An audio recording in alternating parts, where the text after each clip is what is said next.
Me llamo don Ignacio Beltrán. Tengo 72 años y vivo en un ático amplio frente al río Pisuerga, en Valladolid. Hay quienes dicen que uno nunca termina de conocer a las personas hasta que un día te muestran quiénes son de verdad.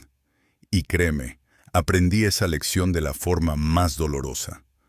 Volvía de unas vacaciones tranquilas en Cangas de Onís, donde había pasado una semana respirando aire puro de montaña, cuando un desconocido abrió la puerta de mi propio ático y me dijo, con total naturalidad, que ahora era suyo, mi hogar, el lugar donde viví más de 22 años, vendido.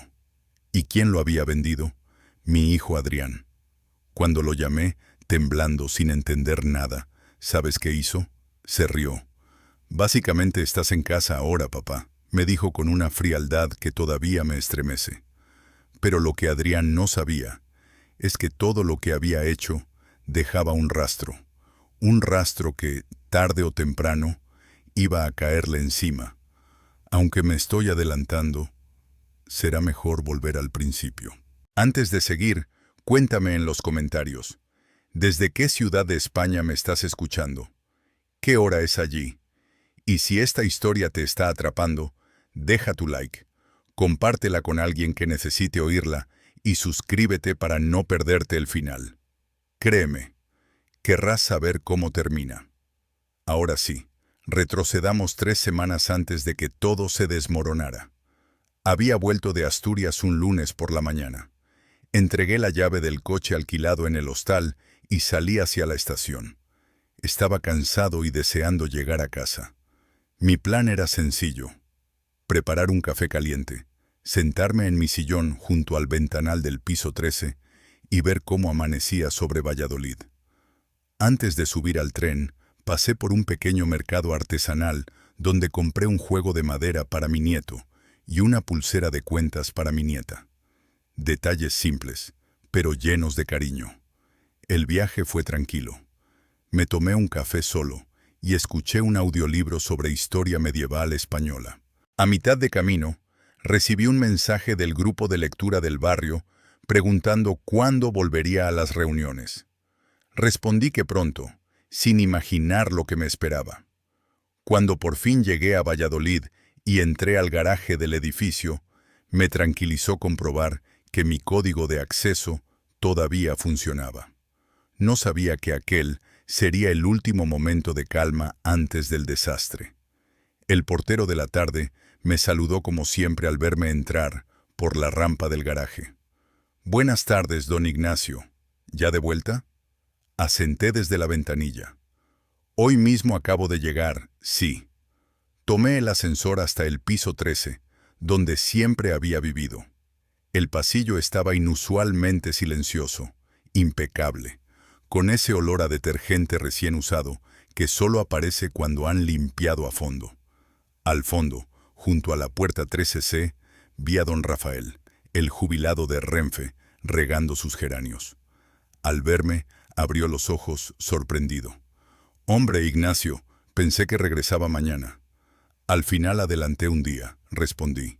Ya echaba de menos mi almohada y el café de casa. Arrastré mi maleta por el pasillo hasta la puerta 13G, la mía. Todo parecía normal, hasta que dejó de serlo. Introduje la llave, pero no entró. Pensé que la postura era mala, así que repetí el gesto, más firme. Nada. Me agaché y entonces lo vi. La cerradura era nueva, demasiado brillante, demasiado reciente. Revisé mis llaves una por una, como si mis 72 años pudieran haberme confundido, pero no. Aquella cerradura no era la mía. Toqué el timbre. La primera vez. Silencio. La segunda, unos pasos suaves detrás de la puerta, dudando. Finalmente la puerta se abrió solo lo justo, frenada por la cadena. Un hombre desconocido, unos 40 y tantos, barba mal recortada, me miró con desconfianza. «¿Qué desea?», me costó encontrar la voz. Esta es mi casa. Acabo de volver de un viaje». Frunció el ceño. «Señor, debe estar equivocado. Nosotros compramos este piso». Antes de que yo pudiera responder, una mujer apareció detrás de él, con un delantal y el pelo recogido. Sí, señor, dijo con seguridad. Somos los nuevos propietarios. Pedí ver los documentos. Algo, cualquier cosa. Ellos negaron con la cabeza. Hable con su hijo, dijo el hombre. La vendedora fue Adrián Beltrán. Es su hijo, ¿verdad? Fue como si el pasillo entero se me viniera encima. Dijeron que el piso había sido entregado 3 semanas atrás. Lo sentían, pero su abogado les había advertido que no permitieran entrar al antiguo propietario. A través de la rendija pude ver lo que ya no era mío. Mi zapatero, mi mesa de madera, el cuadro del Camino de Santiago, todo desaparecido. Y la risa de un niño sonó desde dentro, confirmando lo impensable. Aquella era su casa ahora, no la mía. Me quedé quieto tanto tiempo que don Rafael entreabrió su puerta. ¿Pasa algo, Ignacio? Nada. Quizá una confusión, mentí. Bajé al jardín, me senté junto a la fuente y marqué el número de Adrián. Sonó 3 veces. ¿Ya has llegado, papá? Habla rápido, estoy liado, dijo él. ¿Vendiste mi casa? Suspiró con fastidio. No exageres, ya está hecho. Arréglatelas como puedas. Y colgó. La traición ya era completa. Así, como si no me hubieran arrebatado el techo, los muebles, los recuerdos de toda una vida. No podía quedarme sentado frente al edificio, fingiendo que no tenía dónde ir. Tomé mi maleta, respiré hondo y caminé las 2 calles que separaban el bloque del Hotel Duero Plaza. Pedí una habitación sencilla. La recepcionista, una chica joven con acento de Burgos, me preguntó si necesitaba ayuda con el equipaje. Me limité a negar con la cabeza. Subí despacio al cuarto, dejé la maleta junto a la cama y me senté. Sentí como todo dentro de mí se aflojaba, como si de repente mis huesos también hubieran envejecido 10 años más. Miré por la ventana, donde las luces de Valladolid temblaban sobre el río. Encendí la laptop. Tenía que entender qué estaba pasando. Esa misma noche sería el comienzo de algo que jamás imaginé vivir a mi edad. Dormir fue casi imposible. Aún con el silencio del hotel, sentía golpes en el pecho, como si mi propio corazón reclamara justicia. Después de varias vueltas, me senté frente a la pantalla. Sabía que lo que iba a encontrar no me gustaría, pero necesitaba respuestas. Abrí mi correo y bajé hasta las fechas en que estuve en Asturias. Entre recordatorios médicos y boletines de la biblioteca, apareció un mensaje de una inmobiliaria que no conocía. El asunto decía: venta cerrada, Pisuerga Real Estate. Me quedé mirando la pantalla varios segundos, sin poder creerlo. La fecha coincidía exactamente con el día en que yo subía un sendero del Sella, sacando fotos sin imaginar que alguien estaba vendiendo mi hogar de 22 años. Abrí el correo. Venía con un PDF adjunto, el contrato de venta. Me tembló la mano al hacer clic. Cuando cargó, vi mi nombre completo, Ignacio Beltrán Ortega. Y debajo, en la última página, una firma parecida a la mía. Pero no era la mía. Reconocí las curvas iniciales, sí, pero algo no encajaba. Los enlaces demasiado largos, el trazo final más grueso. Era una imitación hecha por alguien que conocía mi letra, mis gestos, mi hijo Adrián. Cerré el documento con un nudo en la garganta y abrí la página del banco. Busqué un ingreso grande por la venta. Nada. Pero sí encontré varios retiros que no reconocía. 1.800 euros, 2.200, luego 3.100. Todos hechos mientras yo estaba fuera. Cada uno con conceptos vagos, gastos familiares, ajuste, servicios. Descargué los extractos y los guardé en una carpeta llamada Documentos Legales. IB. Mi respiración era pesada, como si subiera cuestas. Busqué entonces la copia digital del poder notarial que firmé antes de mi operación de corazón. Lo abrí. Allí decía claramente que la autorización solo era: ¿quieres que continúe con el siguiente fragmento? El poder notarial decía claramente que solo era válido para decisiones médicas en caso de que yo no pudiera tomarlas por mí mismo. Ni una palabra, ni una, que autorizara la venta de mi vivienda. Cerré los ojos y apreté los labios, intentando no imaginar qué debía haber pasado por la cabeza de Adrián para usar un documento tan delicado como llave maestra para desarmar mi vida.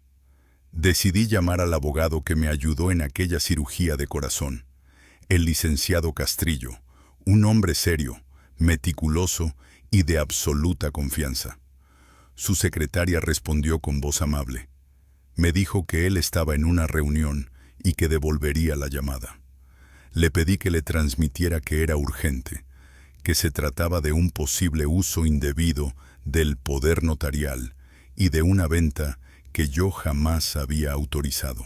Antes de colgar, escuché como mi propia voz temblaba, como si hablara un hombre mucho más viejo que mis 72 años. Volví al correo para revisar mensajes archivados. Entre ellos, encontré uno de Adrián enviado 5 semanas atrás. No le había prestado atención en su momento. Lo abrí con un nudo en el estómago. Decía, «Papá, revisa tus documentos. Estoy ayudando a actualizar el expediente». Venía con un archivo adjunto. Otro modelo de poder notarial, uno que yo jamás había visto. Lo cerré lentamente, como si fuera una bomba a punto de estallar.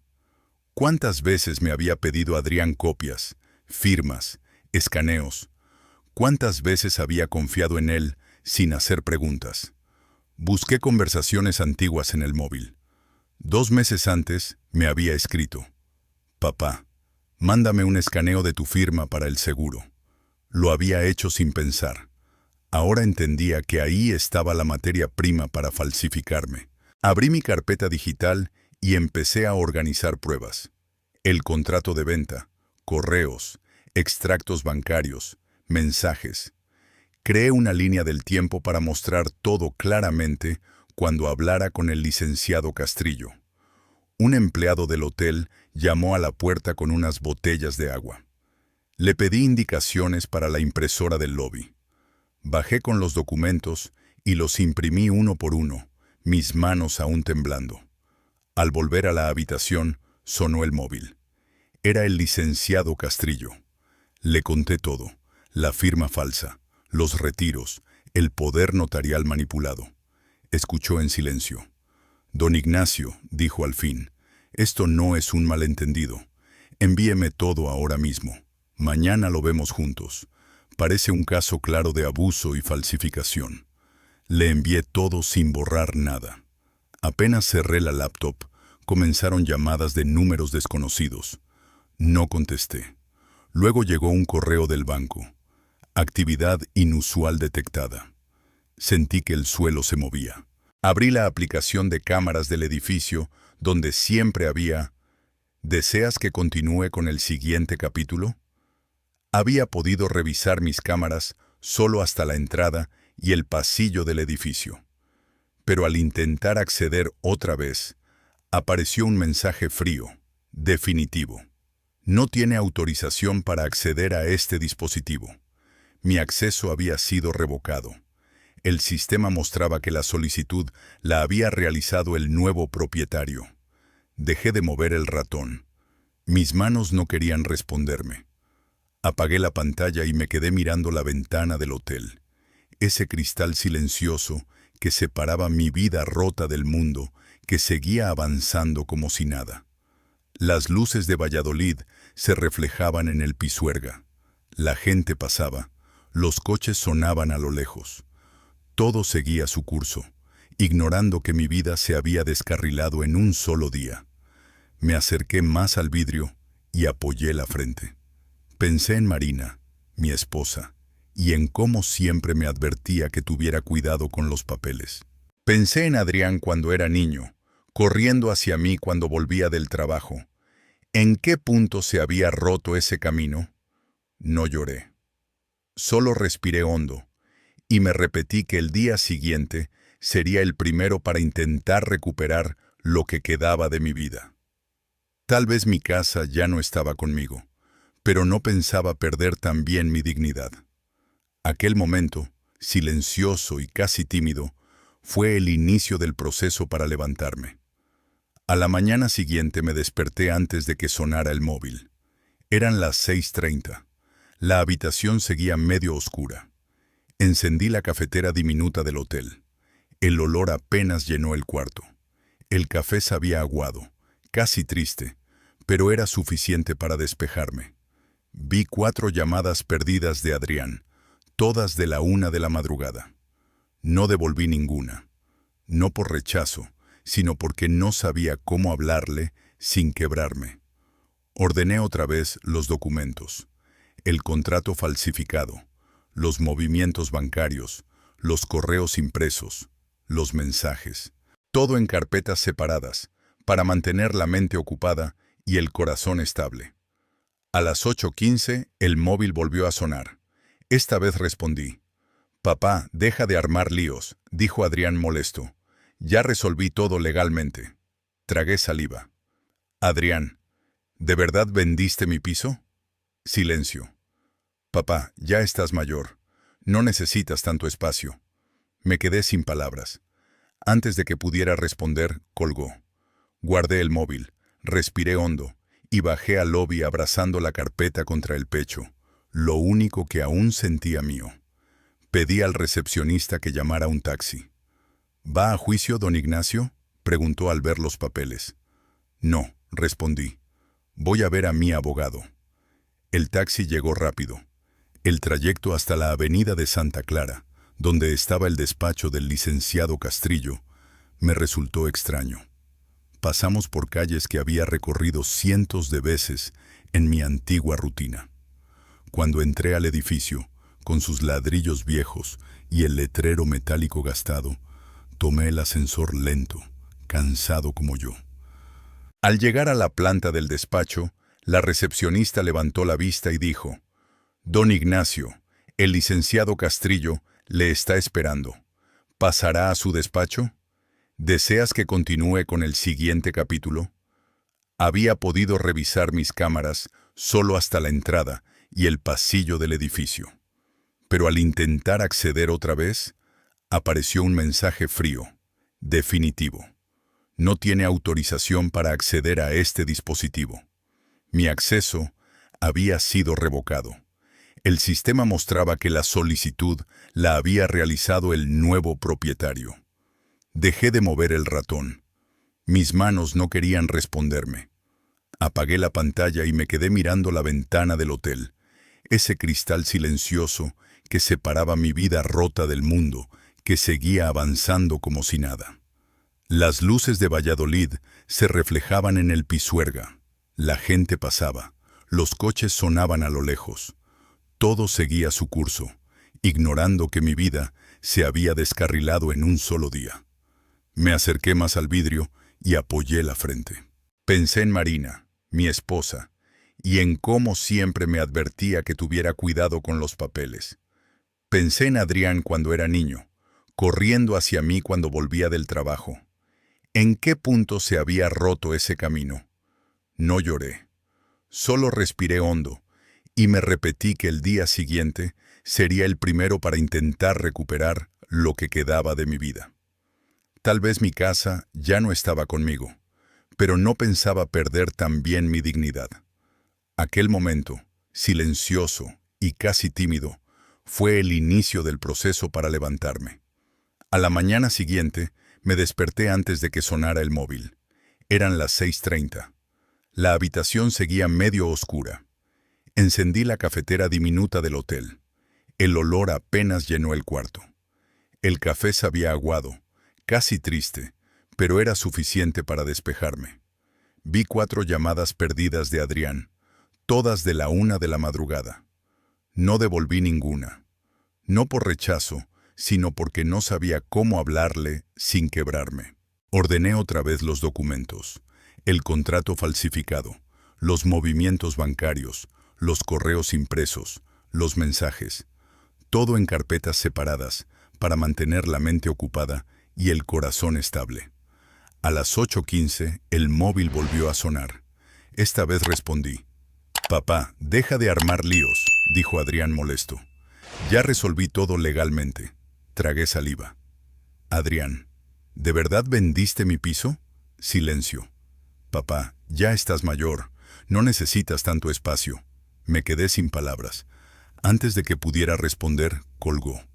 Guardé el móvil, respiré hondo y bajé al lobby abrazando la carpeta contra el pecho, lo único que aún sentía mío. Pedí al recepcionista que llamara un taxi. ¿Va a juicio, don Ignacio?, preguntó al ver los papeles. No, respondí. Voy a ver a mi abogado. El taxi llegó rápido. El trayecto hasta la avenida de Santa Clara, donde estaba el despacho del licenciado Castrillo, me resultó extraño. Pasamos por calles que había recorrido cientos de veces en mi antigua rutina. Cuando entré al edificio, con sus ladrillos viejos y el letrero metálico gastado, tomé el ascensor lento, cansado como yo. Al llegar a la planta del despacho, la recepcionista levantó la vista y dijo: «Don Ignacio, el licenciado Castrillo le está esperando. ¿Pasará a su despacho? ¿Deseas que continúe con el siguiente capítulo?». La recepcionista me condujo hasta la sala de reuniones del despacho del licenciado Castrillo. Era una habitación mediana, con una mesa de roble marcada por los años, sillas tapizadas en azul y estantes metálicos repletos de archivadores gastados. Coloqué mis carpetas sobre la mesa con cuidado, como si en su interior llevara mis últimos restos de vida. A los pocos segundos, Castrillo entró con un vaso de té caliente entre las manos. Su saludo fue sobrio, conciso, propio de quien entiende de inmediato la gravedad de lo que ocurre.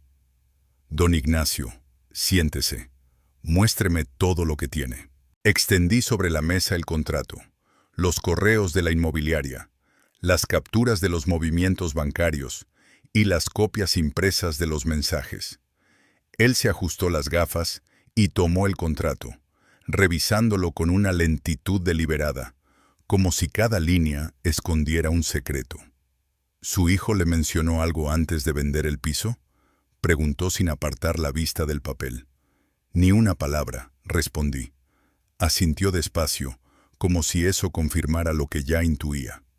Se inclinó bajo la lámpara, señaló la firma falsificada y dijo: «Mire el trazo. Alguien intentó imitar su estilo, pero esto es tembloroso. No es su firma. Y además, fíjese en la fecha. Usted estaba fuera de Castilla y León ese día. Es imposible que firmara esto». Sentí que la tinta del documento me acusaba directamente. Castrillo tomó el teléfono y llamó a un perito de confianza. «Necesito que Daniel venga esta misma tarde. Es urgente». Colgó y me entregó una funda plástica. «Guarde aquí las copias. No deben deteriorarse». En ese momento, mi móvil vibró de nuevo. «Es Adrián», dije. Castrillo me indicó que pusiera la llamada en altavoz. «Papá, ¿estás intentando destrozar mi vida?». La voz de mi hijo sonaba agitada, rota entre rabia y miedo. Yo permanecí en silencio. «Lo hice porque no tenía otra opción», continuó. «Las deudas, tú no entiendes». Detrás escuché la voz irritada de Lucía, su pareja. «Dile que deje ya este drama», se oyó. «Lucía dice que lo dejes estar», repitió Adrián. Cerré los ojos y colgué. No podía soportar escuchar cómo convertían mi dolor en molestia. Castrillo tomó notas rápidas. «Don Ignacio, esto confirma mis sospechas. Hay abuso del poder notarial, falsificación y un posible fraude. Vamos a actuar». Imprimió un documento con los delitos aplicables y me lo puso delante. No leí cada línea. Solo vi lo grueso que era el problema. Después me presentó la hoja de autorización para representarme. La firmé sin que me temblara la mano. El dolor ya era más fuerte que el miedo. Revisamos correos antiguos. Encontré uno de Adrián, de 6 meses atrás. «Papá, déjame guardar la llave del antiguo despacho para organizar tus archivos». Yo había dicho que sí, sin imaginar lo que vendría después. «¿Deseas que continúe con el siguiente capítulo?». Daniel siguió moviendo la lupa con una paciencia casi quirúrgica. «Mire», dijo al fin, «usted siempre desliza el trazo en diagonal hacia abajo. Aquí, en cambio, la diagonal va hacia arriba. Eso casi nunca ocurre en firmas auténticas». Tomó aire y concluyó, sin adornos. «Esto está falsificado al 100%. No hay duda técnica». Me quedé en silencio. Aunque ya lo sospechaba, escuchar esas palabras en voz alta fue como un golpe directo al estómago. El licenciado Castrillo tomó el contrato y lo colocó al lado de la línea de tiempo que había dibujado en una hoja. El día que viajé a Asturias. El día que Adrián me pidió escanear mi firma. La fecha del cambio de cerradura en el edificio. El día de la supuesta firma. La fecha de la transmisión de la propiedad. Nos mostró cómo cada hecho seguía al anterior, encajando como piezas de un rompecabezas que nadie monta por casualidad. «Nada de esto es un accidente, don Ignacio», dijo con voz grave.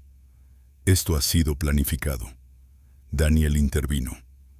«Para que la falsificación sea tan precisa, quien la hizo tuvo que practicar varias veces y disponer de muchas muestras de su firma. Al oírlo, recordé al instante el mensaje de Adrián pidiéndome un escaneo bien nítido de mi firma para un supuesto seguro. El licenciado Castrillo abrió su portátil. «Voy a sumar a Patricia Moore al caso», explicó. «Es investigadora financiera. Tras una breve llamada, me acercó una autorización para que ella pudiera rastrear movimientos relacionados con la venta del piso. Firmé, aunque me dolía que mi firma estuviera otra vez en el centro del desastre. 10 minutos después, el móvil de Castrillo vibró. «Primer hallazgo», leyó. «Transferencia de 15.000 euros a nombre de Adrián hace 10 días». Se miraron él y Daniel, como si eso confirmara lo que ya temían. Otro mensaje. Otros 8.000 euros enviados a una segunda cuenta vinculada a Lucía. Apreté los labios. Daniel, mientras tanto, seguía analizando el contrato bajo la luz blanca. «Aquí hay algo más», señaló unos pequeños puntos en el trazo. «Estos microtemblores son típicos cuando se usa papel vegetal para calcar una firma. No es trabajo amateur. Quien lo hizo tiene práctica». El licenciado Castrillo llamó entonces a la notaría que aparecía en el contrato para pedir copia certificada del protocolo y acceso, si era posible, a las grabaciones de seguridad. «Quiero ver quién se presentó realmente ese día», murmuró. El móvil volvió a sonar. Era de nuevo Patricia. Castrillo puso el altavoz. «He encontrado más cosas», informó ella. «Adrián tiene cuentas abiertas en varias plataformas de apuestas y movimientos frecuentes en efectivo, siempre por debajo de los límites de aviso automático». Hizo una pausa breve y añadió, «Y hay algo más. Una cuenta abierta recientemente en un banco de las Islas Caimán a nombre de Lucía, registrada 2 semanas después de la venta del piso». El licenciado Castrillo me miró con seriedad. Él tenía motivos, don Ignacio, muchos motivos. Y por primera vez sentí que el caso dejaba de ser solo una traición familiar para convertirse en algo mucho más grande. Me quedé mirando la pantalla como si aquello no fuera real. «Don Ignacio», dijo el licenciado Castrillo con tono grave, «esto no es solo una mala decisión familiar. Esto es serio, muy serio». Buscó en su bandeja de entrada un correo del administrador del edificio que había solicitado la tarde anterior. Cuando lo abrió, me incliné un poco para leer. El mensaje decía: «Confirmamos que el hijo del señor Beltrán solicitó el cambio de cerradura, alegando que él había ingresado a un centro de cuidados y ya no residía en el edificio». Castrillo imprimió el correo y lo guardó en una carpeta marcada «Pruebas primarias». Después coordinó una reunión para la mañana siguiente entre él, Patricia y yo, para consolidar todo. Patricia necesitará también su permiso para revisar las cuentas de Lucía. Es probable que encontremos más movimientos vinculados con la venta, comentó. Yo asentí sin discutir. Ya no tenía espacio para el asombro, solo quería avanzar. Cuando regresé al hotel, llevaba las carpetas contra el pecho como si protegiera algo frágil. Entré en la habitación y extendí todos los documentos sobre la mesa. Organicé las copias por fecha, añadí notas en hojas amarillas y clasifiqué todo en categorías: firmas, correos, movimientos bancarios, relación Adrián-Lucía, notaría. Cada hoja parecía arrancar un pedazo distinto de mi vida. Mientras guardaba los papeles, recibí un mensaje desconocido. Señor Beltrán, para la investigación, nos pondremos en contacto. Sin nombre, sin explicación. Un escalofrío me recorrió la nuca. Hice una captura y la envié al licenciado Castrillo. Poco después golpearon la puerta. Pensé que era el servicio del hotel, pero era el guardia de seguridad. Don Ignacio, dijo, hace unos minutos un hombre estuvo en el lobby preguntando por usted. Cuando le dije que no podía darle información, se fue rápido. Llevaba una gorra tapándole la cara. Le agradecí y cerré la puerta. Me quedé quieto con la mano en el pomo, intentando comprender cómo mi vida había llegado a ese punto. Esa noche apenas pude dormir. La oscuridad del hotel parecía más pesada que otros días. Pensaba en la reunión del día siguiente, en lo que vendría después. Por primera vez sentí que no luchaba solo por una casa, sino por la última parte de mí que no quería perder. Llegué al despacho del licenciado Castrillo a las 9 en punto. La ciudad aún guardaba ese aire fresco que dura unos minutos antes de que el sol caliente las calles. Subí por el ascensor viejo, envuelto en el olor a papel envejecido. Al entrar a la sala de reuniones, Patricia ya estaba allí, con su portátil abierta y un archivador grueso sujeto con una banda elástica. Me saludó con un apretón firme. Castrillo cerró la puerta y echó el seguro. Hoy necesitamos absoluta privacidad, dijo, y esa frase me apretó el pecho. Patricia conectó su portátil al monitor grande de la pared. En cuanto la pantalla cobró vida, apareció una tabla llena de números, filas rojas y columnas marcadas como actividad sospechosa. Vamos a empezar con las transacciones irregulares, anunció. Señaló varias filas, retiradas de 2, 500, 3.000 y 4.000 euros, todas espaciadas entre 3 y 4 días. Aquí vemos un patrón constante, explicó, y no corresponde a gastos normales de un pensionista. Abrió otra ventana. En ella se veía una transferencia de 5.200 euros, realizada exactamente el mismo día en que se registró la venta fraudulenta de mi piso. Al lado, un extracto con pagos etiquetados como Casino Norte. El licenciado Castrillo se inclinó hacia adelante. Esto es claramente dinero usado para cubrir deudas de juego, murmuró. Patricia abrió una carpeta digital con correos electrónicos.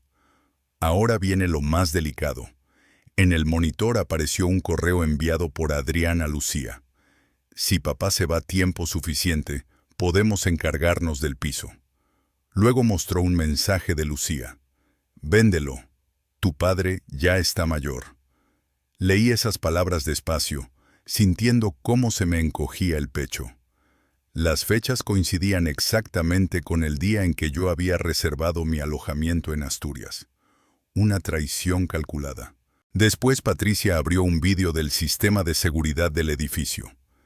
En el primero, aparecía yo mismo caminando por el pasillo 3 días antes del viaje, saludando a don Rafael.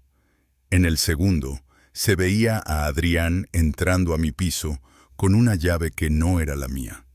Llevaba una bolsa grande y salió 40 minutos después con esa misma bolsa visiblemente más llena.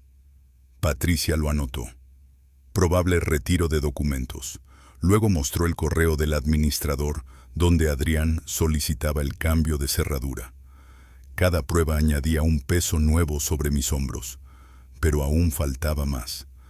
Abrió un correo enviado por Adrián a una agencia inmobiliaria 4 meses antes. En él preguntaba: si quiero vender un piso cuyo dueño no está, ¿qué documentos necesito? El agente respondió con una lista detallada. Patricia lo imprimió y señaló la fecha: 4 meses antes de que usted planease siquiera su viaje. Esto confirma preparación previa. El licenciado Castrillo me pidió recordar cualquier detalle adicional. Tomé aire. Una vez me preguntó dónde guardaba la caja fuerte antigua, y otra vez me pidió mi DNI original para un trámite fiscal. Castrillo escribió rápido: eso encaja con la recolección de documentos para ejecutar la venta, dijo con firmeza. Entonces un recuerdo me golpeó. La noche antes de mi viaje encontré hojas arrugadas en el estudio. Pensé que eran mías. Patricia levantó la vista. Probablemente eran prácticas de firma. Eso refuerza la falsificación premeditada. Se levantó, tomó un rotulador y dibujó en la pizarra: secuencia probable de preparación. Aquí empieza todo, dijo señalando el primer punto. 4 meses antes, Adrián contacta al agente inmobiliario. Patricia señaló la pizarra donde había dibujado la secuencia completa. 3 meses antes, explicó, Adrián obtiene muestras de su firma. 2 meses antes, se compran materiales para copiar trazos. 5 semanas antes, Adrián entra al piso y recoge documentos. 3 semanas antes, solicita el cambio de cerradura. El mismo día, firma del contrato falsificado. Y finalmente, la transferencia grande el día de la venta. Todo estaba alineado con una precisión que me heló la sangre. Me quedé mirando aquellos puntos, preguntándome desde cuándo mi propio hijo era capaz de planear algo así.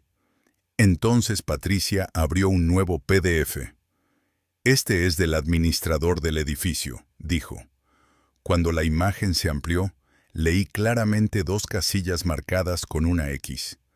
El propietario ya no vive aquí. El propietario ha sido ingresado en un centro de cuidados, y al final, la firma de Adrián. Sentí un dolor extraño, como si me arrancaran algo por dentro. El licenciado Castrillo cerró los ojos un segundo, conteniendo la indignación. Patricia cambió la pantalla otra vez. Ahora aparecía un resumen público del historial de Lucía. Una demanda por impago de alquiler, un negocio fallido, y fotos entrando a casinos en el norte de España 6 meses atrás. Motivo financiero claro, dijo Castrillo. Muy claro. Tomó el archivo del poder notarial que firmé antes de mi operación y lo puso sobre la mesa. Lo revisamos juntos. Mire, don Ignacio, dijo señalando una línea. Este documento solo permite decisiones médicas, nada más, nada que permita vender propiedades. Marcó en rojo. No autoriza transferencia de bienes. Sentí una mezcla de alivio y tristeza. Alivio por saber que yo no había firmado nada indebido. Tristeza por ver en qué se habían convertido Adrián y Lucía. El licenciado Castrillo me miró con firmeza. Tenemos que proceder. Primero demanda civil para recuperar la propiedad. Después, con más pruebas, abriremos vía penal por falsificación y abuso. Patricia asintió y añadió que seguiría rastreando cuentas offshore o movimientos sospechosos vinculados a Lucía. Cuando salí del despacho, las piernas me pesaban. Abrí la puerta del edificio y un viento fuerte me golpeó la cara. Por primera vez, sentí más claridad que miedo. La verdad estaba emergiendo, aunque me destrozara admitir que mi propio hijo había planeado todo. Esa misma tarde, mientras ordenaba documentos en la mesa del hotel, mi móvil vibró. Era Patricia. Don Ignacio, dijo con voz más tensa de lo habitual. Acabo de encontrar algo importante. Me envió un archivo. Lo abrí. Una lista interminable de apuestas perdidas, montos exagerados, retiros constantes, y al final, un total acumulado que me hizo cerrar los ojos. Casi 200.000 euros en deudas abiertas. Sentí que el aire a mi alrededor se volvía más denso. No pensé dos veces. El número era desconocido. Dudé un instante, pero contesté. Una voz profunda, seca, casi amenazante, dijo: «Señor Beltrán, deje de meterse donde no debe. Detenga la investigación». Y después, silencio. Me quedé mirando la pantalla mientras la llamada terminaba. No conocía esa voz, no dio su nombre, pero no hacía falta. El mensaje era claro. El licenciado Castrillo tomó mi móvil, anotó el número en su libreta y dijo con calma: «Si vuelve a ocurrir, lo reportaremos». Pero vi en sus ojos un brillo inquieto. Patricia siguió investigando. 30 minutos después, envió otro mensaje a la videollamada. «Encontré algo más», anunció. «Una transferencia de 7.000 euros desde la cuenta de Adrián hacia un hombre llamado Rico». Castrillo reaccionó de inmediato. «Lo conozco. Es prestamista privado. Intereses abusivos. Esto confirma que están pagando deudas por partes». Sentí un cansancio profundo, más emocional que físico. ¿Hasta dónde habían llegado? ¿Y hasta dónde pensaban llegar? Patricia abrió entonces un archivo de audio extraído de las cámaras del pasillo del edificio. Pulsó reproducir. Se oyó la voz de Lucía gritándole a Adrián: «Si no vendemos ese piso, nos hundimos. No hay otra salida». Y luego la voz de Adrián, rota: «Mi padre jamás aceptará esto». Escuchar eso dolió más que ver cualquier documento. Saber que lo sabían, que entendían perfectamente lo que iban a provocarme. Y aún así, siguieron adelante. Castrillo revisó mi historial bancario y señaló 3 retiros de 3.000 euros cada uno, autorizados con el poder notarial. Aquí dicen gastos familiares, pero este dinero terminó en una cuenta usada por Lucía, explicó. Sentí un nudo en la garganta. Tener pruebas concretas dolía más que sospechar. Entonces llegó un correo del banco. Actividad potencialmente fraudulenta detectada en su cuenta. Se lo reenvié a Patricia, que lo añadió al expediente digital. Castrillo cerró la carpeta con firmeza. «Don Ignacio, ahora tenemos motivo, método y pruebas. Esto no es un error, es una conspiración deliberada». Patricia prometió enviar un informe completo al día siguiente. El abogado me acompañó hasta la puerta. Bajé por el ascensor con la mente llena de ruido. Al cruzar el vestíbulo, el guardia nocturno me saludó con una sonrisa amable. «Que tenga buena noche, don Ignacio». Asentí sin poder devolverle la sonrisa. Regresé caminando al hotel. En la habitación, bajo la luz tenue de la mesita, extendí todos los documentos sobre el escritorio. Los observé uno por uno, como piezas de un cuadro que por fin adquiría forma. La verdad era cruel. Adrián hundido en deudas, Lucía intentando salvarlo a cualquier precio, y yo convertido en el sacrificio necesario. Me senté en la cama sin apagar la luz. No dormí. Amanecí con el pecho pesado, sintiendo que la noche no me había dado descanso. Con movimientos lentos, empecé a preparar mis cosas. Guardé cada carpeta en el maletín con cuidado, como quien recoge pedazos frágiles de su propia vida. El licenciado Castrillo me había repetido la misma instrucción varias veces. «Pase lo que pase, don Ignacio, no firme nada, mantenga la calma». Yo asentía, aunque en el fondo sabía que tener a mi hijo frente a mí sería la prueba más difícil. Bajé a la recepción del hotel y pedí que llamaran un taxi. El tráfico de la mañana retrasó al conductor casi 10 minutos. Mientras esperaba frente a la puerta giratoria, observé cómo la gente caminaba con prisa, ajena al peso que yo llevaba encima. Cuando por fin subí al taxi, el chofer, un hombre de barba corta y gafas oscuras, me preguntó: «¿Va a visitar a su familia, don?». No pude responder sin sentir un nudo en la garganta, así que solo asentí. Él sonrió por el retrovisor, sin saber que esa palabra, familia, me dolía más que nunca. El trayecto fue silencioso. Al llegar a la calle Cigales, en un barrio modesto de Valladolid, Vi la fila de casas bajas, pintadas con tonos cálidos. La de Adrián estaba a mitad de la manzana. El coche de Lucía seguía ahí, inclinado hacia un lado, con una abolladura en la puerta y el cristal trasero rayado. El jardín delantero estaba descuidado, con juguetes de plástico tirados por el suelo. Desde la puerta entreabierta se escuchaba la televisión con un programa infantil. Me quedé unos segundos fuera, respirando con el maletín apretado contra el pecho. Toqué la puerta. Adrián apareció casi de inmediato. Tenía los ojos rojos, ojeras profundas y el pelo despeinado. «Papá», murmuró sorprendido. Abrió la puerta por completo. «Pasa. Pero por favor, no montemos un escándalo». Entré sin responder. La casa era un caos. Ropa tirada, platos sucios, zapatos infantiles por todas partes. Había olor a café viejo mezclado con alcohol. Lucía estaba en la cocina, apoyada en la barra, bebiendo de una taza sin mirarme. «Papá, por favor, entiende», dijo Adrián con voz temblorosa. «Nosotros tenemos nuestras razones». Abrí el maletín y coloqué sobre la mesa la copia del contrato falsificado. Lucía apenas desvió la mirada, con un gesto de fastidio. «No se queda usted en la calle, ¿no?», dijo con un tono helado. «Tiene dónde ir». No respondí. Señalé la firma falsa. Adrián tragó saliva. Sus manos temblaban. «Papá, yo solo hice lo que tenía que hacer». Escuchar esa frase fue como oír a un desconocido. De pronto, dos voces infantiles irrumpieron. Mis nietos corrieron desde su habitación, cada uno con un juguete. La pequeña se detuvo frente a mí. «¿Por qué el abuelito está triste?», preguntó. Sentí un pinchazo en el pecho.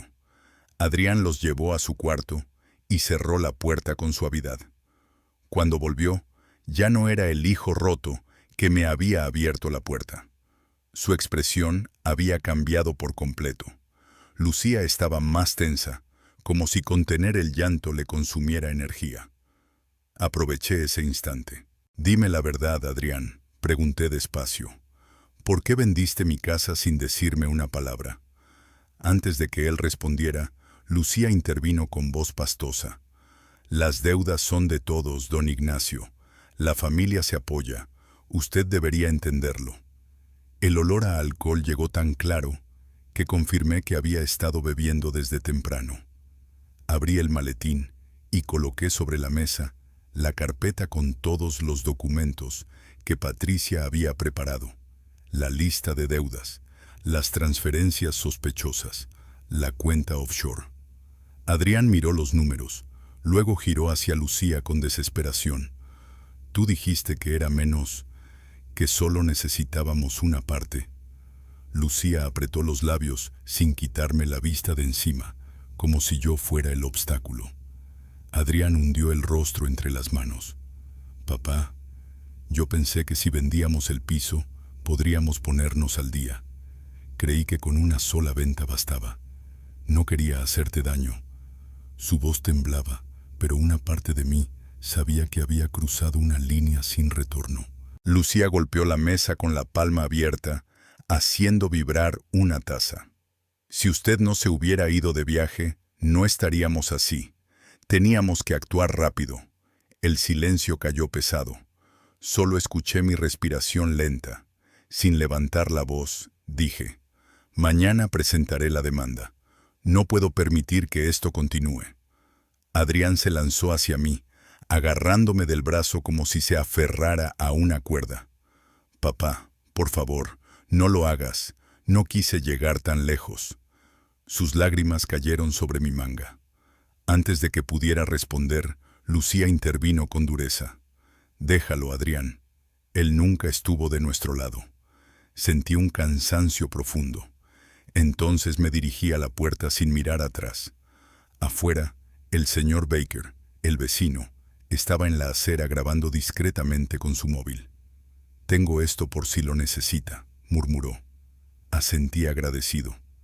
Me alejé respirando el aire fresco de la mañana mientras marcaba el número del licenciado Castrillo. Cuando respondió, dije solo, mañana empezamos todo. Colgué y caminé por la acera, sintiendo cómo cada paso me alejaba de una casa que ya no era hogar y de un hijo que ya no sabía si aún reconocía.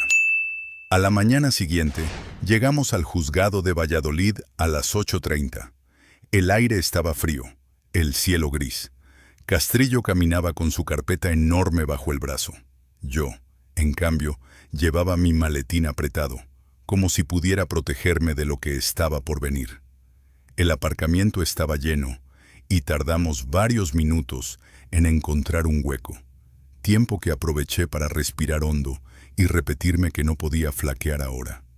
Dentro del tribunal, la fila para los trámites civiles serpenteaba por el pasillo. Había murmullos, pasos inquietos, miradas cansadas, y allí empezó todo. Había gente por todas partes, algunos con carpetas gruesas, otros cargando cajas repletas de documentos, otros discutiendo a media voz con sus abogados. Me quedé de pie sintiendo que las piernas me pesaban más de lo normal. El licenciado Castrillo me indicó que me sentara en una banca de madera. «Firme solo donde yo le indique», dijo mientras ordenaba los papeles. Me pasó un fajo completo: la demanda civil, la solicitud de congelación de activos, la petición para suspender cualquier movimiento relacionado con la venta de mi piso. Firmé despacio, cada letra de mi nombre hundiéndose como una espina más dentro del pecho.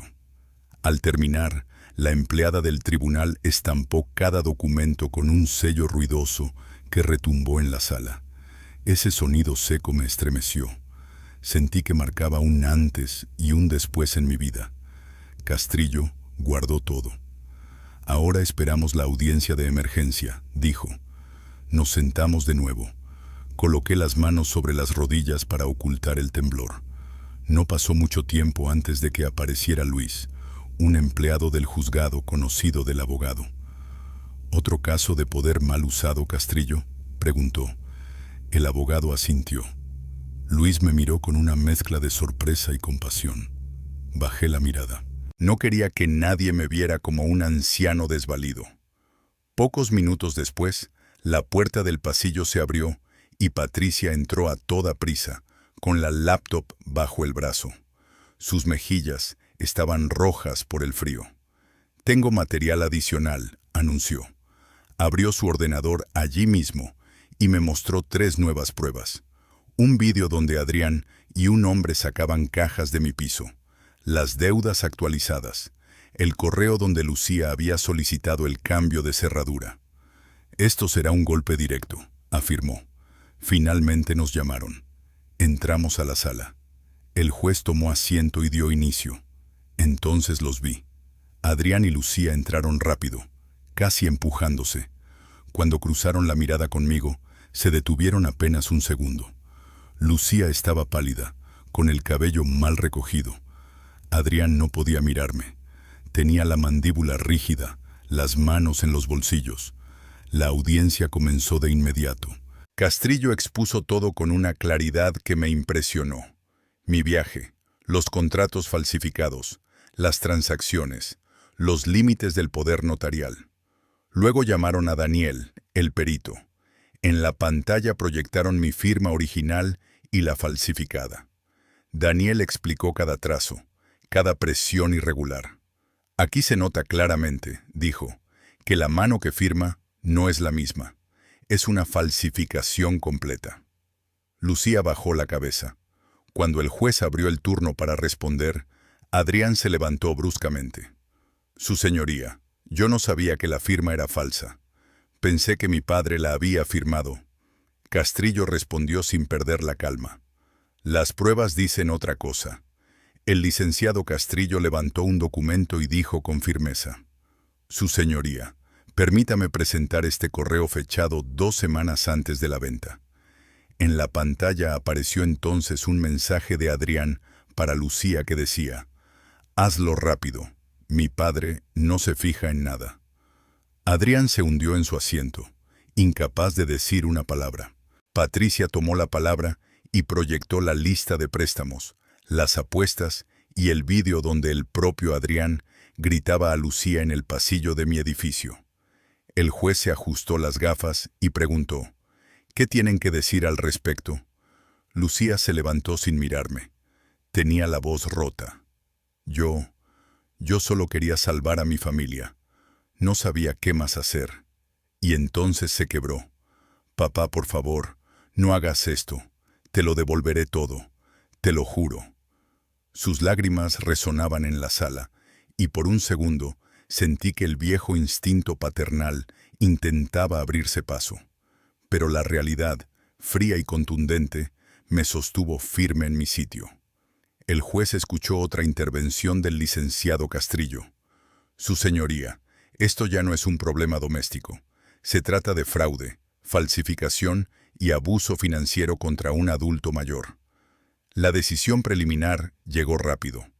La voz del juez era firme, casi implacable. Ordeno la congelación inmediata de todas las cuentas pertenecientes a Adrián Beltrán y Lucía Díez. Queda suspendida cualquier transacción vinculada al piso vendido. Y remito el expediente a Fiscalía para evaluación penal. Sentí una presión en el estómago que no supe si era alivio o un dolor más profundo. Lucía cayó en su silla tapándose la cara. Adrián, rojo de ira, apretó los puños. Al salir de la sala ocurrió algo que me heló. Un hombre alto, con capucha y piel morena, se acercó a Adrián. «Tienes el dinero». «Mis hombres están esperando», murmuró, lo bastante fuerte para que lo oyéramos. Adrián retrocedió como si hubiera recibido un puñetazo invisible. Castrillo y yo nos miramos. Aquello confirmaba hasta dónde estaba hundido mi hijo. En la escalinata del tribunal, Patricia respiró hondo. El sol caía sobre el asfalto como si quisiera borrar todo lo ocurrido tras aquellas paredes. Castrillo apoyó una mano en mi hombro. «Primer paso ganado, don Ignacio». Sostuve mi maletín con fuerza. La gente pasaba, reía, hablaba, ajena a la tormenta que yo llevaba por dentro. Miré las puertas del tribunal y por primera vez desde que todo empezó, sentí que la corriente empezaba a cambiar, aunque el precio fuese insoportablemente alto. Esa misma mañana, antes de volver al hotel, tomé aire profundamente. Sabía que quedaba un camino largo, pero también sabía que ya no iba a permitir que nadie decidiera por mí nunca más. En los pasillos del juzgado, 2 periodistas hacían fotos a otra familia envuelta en un conflicto distinto, pero uno de ellos reconoció al licenciado Castrillo y preguntó, «¿Otro caso de abuso de poder notarial, señor Castrillo?» El abogado aceleró el paso sin responder, y yo le seguí sintiendo cómo el pecho se me apretaba. No quería que mi tragedia fuera tema de conversación pública. Al acercarnos a la sala, vi a Lucía y Adrián sentados en una banca. Lucía tenía los ojos rojos, tal vez de llorar, y el pelo recogido de cualquier manera. Adrián, en cambio, parecía inquieto, mirando alrededor cada pocos segundos. Entre ambos estaba un abogado joven, traje impecable y rostro tenso, probablemente contratado a última hora, intentando dar una defensa desesperada. Cuando Adrián me vio, se estremeció ligeramente. Lucía levantó la vista un instante y la bajó enseguida. Entramos a la sala. Era amplia, con el escudo del Estado colgado en la pared y bancos de madera bien cuidados. A la izquierda nos sentamos el licenciado Castrillo, Patricia y yo. A la derecha, Adrián, Lucía y su abogado, cuyo nombre, según anunció el secretario, era Davis. El juez, un hombre de mirada firme, entró minutos después. La audiencia comenzó con Castrillo presentando todo: el informe de Daniel sobre la firma falsificada, los correos entre Adrián y Lucía, las transacciones que Patricia había analizado, y el vídeo del edificio mostrando a mi hijo sacando cajas de mi propio piso. Cada imagen proyectada hacía mi pecho más pesado. Oír mi nombre en boca de otros, convertido en evidencia judicial, me desgarraba. Nunca imaginé estar envuelto en algo así. Davis intentó responder. Mis clientes actuaron bajo un malentendido familiar.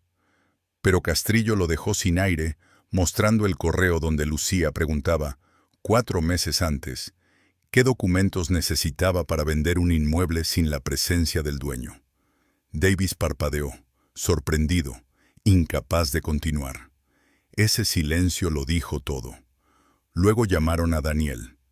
Explicó la curvatura irregular, la presión desigual, el trazo invertido de la firma falsificada. En la pantalla se veían los detalles ampliados. Lucía se cubrió el rostro de vergüenza. Yo bajé la mirada. Patricia tomó el turno después. Mostró la deuda total de 200.000 euros. Explicó cómo el dinero de la venta fue transferido casi de inmediato a una plataforma vinculada a apuestas. Después proyectó el vídeo donde Adrián gritaba, «Si no vendemos, lo perdemos todo». Un murmullo recorrió la sala. Adrián se hundió en su asiento. Por último, Patricia llamó a un segundo testigo. El señor Baker, mi vecino. Entró despacio, con sus gafas gruesas, y declaró, «Vi un camión sacando muebles mientras don Ignacio estaba fuera. Me pareció raro, pero creí que era una mudanza en familia». Cada palabra reforzaba una verdad dolorosa. Todo había sido planificado, y yo era el único que no lo sabía. Lucía no levantó la vista ni una sola vez durante el testimonio del señor Baker. Entonces se puso de pie. Las manos le temblaban. Su voz salió apenas como un susurro. Yo pensé que mi padre ya no necesitaba esa casa. Quería ayudar. No sabía qué más hacer. La miré, pero guardé silencio. El licenciado Castrillo, sin embargo, presentó de inmediato el documento que confirmaba la apertura de la cuenta bancaria en las Islas Caimán a nombre de ella. El juez la observó por encima de las gafas. ¿Ayudar a la familia con una cuenta offshore?, preguntó con una ironía que cortaba el aire. Adrián, quizá presionado por todo lo que salía a la luz, se levantó de golpe. Fui yo quien insistió en vender, escupió. Lucía lo hizo por mí. Su abogado, el joven Davis, intentó hacerlo sentar, tirando de su chaqueta, pero ya era tarde. Las palabras habían quedado flotando como una confesión involuntaria. Y allí lo vi. Al fondo de la sala, junto a la puerta, estaba el mismo hombre del abrigo con capucha que había enfrentado a Adrián el día anterior. Adrián lo vio también y palideció. Murmuró entre dientes, «No tengo el dinero. Dame más tiempo». No escuché respuesta. La sola presencia de aquel hombre era suficiente para comprender el peligro en el que mi hijo se había metido. La fase de argumentos terminó. El juez revisó documentos durante unos minutos. Luego habló con una firmeza que llenó la sala. Este caso amerita traslado inmediato a investigación penal. Lucía comenzó a llorar de manera desgarradora. Adrián se cubrió la cara con desesperación. Yo me quedé inmóvil, escuchando el eco de las palabras del juez, sintiendo cómo se grababan dentro de mí. Se decretó un receso de 20 minutos. En el pasillo, un guardia se acercó y me puso una mano en el hombro. «Está haciendo lo correcto, don Ignacio. Muchos mayores pasan por esto y no se atreven a denunciar». Asentí lentamente. No me sentía victorioso, me sentía agotado, viejo de otra manera. Cuando nos llamaron para reanudar la audiencia, caminé hacia la puerta con el maletín apretado en la mano. Sabía que lo peor, y lo más justo, estaba por llegar. Regresamos a la sala. El aire parecía más pesado. El juez entró con un expediente lleno de sellos rojos. Nos pusimos de pie. Ni siquiera oí el «pueden sentarse». Mis latidos tapaban todo. El juez abrió el expediente y comenzó a leer. El tribunal ha revisado la evidencia presentada. Enumeró falsificación de firma, abuso del poder notarial, transacciones fraudulentas, explotación financiera de un adulto mayor. Cada palabra hacía encogerse más el rostro de Lucía. Adrián miraba al suelo, queriendo desaparecer. Entonces él se levantó de golpe. Su señoría, yo estaba bajo presión. No quise hacer daño. Yo no pensé. Adrián no imaginó que aquello llegaría tan lejos. El juez levantó una mano, cortando sus excusas como quien corta una cuerda. La presión no justifica un delito, dijo. Usted tomó decisiones conscientes. Adrián se hundió en su asiento. Traguaba saliva sin parar, mirando de reojo hacia la puerta, por si aquel hombre de la capucha volvía a aparecer. Y apareció. Pero antes, una mujer con traje gris cruzó la sala con paso firme. «Soy la fiscal Torres, de la Fiscalía Provincial», anunció. «Este caso será investigado como delito penal». Un murmullo recorrió la sala. Lucía, desesperada, le susurró a Adrián. «Di algo. Diles que no fue culpa mía». Pero él no la miró. Solo se cubrió la frente, sudando. El juez continuó leyendo. Se amplía la orden de congelación. Se bloquean todas las cuentas de Adrián Beltrán y Lucía Díez, incluyendo la cuenta abierta en Islas Caimán. Se suspenden sus derechos de disposición de bienes. El sello de la secretaria judicial resonó como un martillazo. El licenciado Castrillo se inclinó hacia mí. «Esto es enorme, don Ignacio. Estamos ganando terreno. Yo no sentí ninguna victoria. Mi corazón estaba dividido entre justicia y dolor. Entonces ocurrió algo que nos heló a todos. El hombre de la capucha apareció nuevamente, apoyado en el marco de la puerta. No dijo nada. Solo levantó la barbilla en dirección a Adrián. «No tengo el dinero. Dame más tiempo», balbuceó mi hijo. Los guardias se acercaron. «Señor, debe retirarse». «Quiero mi dinero esta semana», murmuró él antes de irse. La sala quedó envuelta en tensión. De repente, Lucía cayó de rodillas frente a mí. «Papá, papá, por favor, no sabía qué hacer. Perdóname, no me dejes sola». Su abogado, Davis, la apartó. «No diga nada más. Todo puede ser usado en su contra». Yo permanecí quieto. El dolor de un padre es más devastador que cualquier sentencia. En ese momento entró una cuidadora del colegio con una mochila infantil. «Disculpen, nadie vino a recoger a estos niños». Mis nietos corrieron hacia Lucía. «Mamá, ¿por qué lloras?». El juez pidió orden y leyó la resolución temporal. «El piso queda protegido bajo estado de litigio. El señor Ignacio Beltrán podrá acceder acompañado por personal del edificio para inventariar lo que queda». Asentí despacio. Al salir, varios periodistas intentaron acercarse. Castrillo me tomó del brazo. «Por aquí, don Ignacio, la puerta trasera». Patricia seguía revisando su móvil. «Esta tarde les envío el informe penal completo». Mientras bajábamos las escaleras, una hoja seca cayó frente a mí. La recogí sin saber por qué. Me recordó a cuando Adrián era niño. Paseábamos por el centro cívico y él reía sin sombras.